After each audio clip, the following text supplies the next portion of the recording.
guys, kaya nag-request yung pamangkin ko daw ng chicken joy. Fried chicken daw guys. Kaya lulutuan ko siya ng aking recipe na fried chicken. Ayan. Alright guys, dito tayo magluluto. Ayan. Painit lang natin yung ating kawali.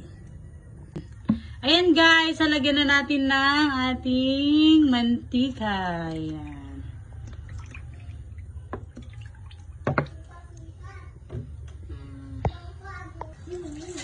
Ayan guys.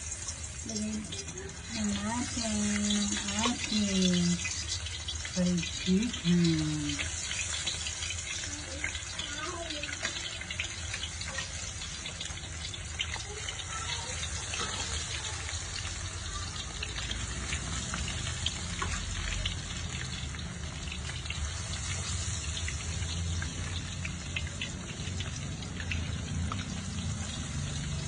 Mamaya rin.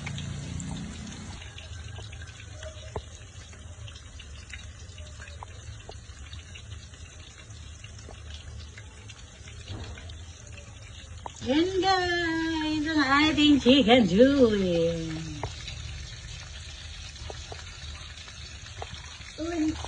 Yan guys, patapos na ang ating fried chicken.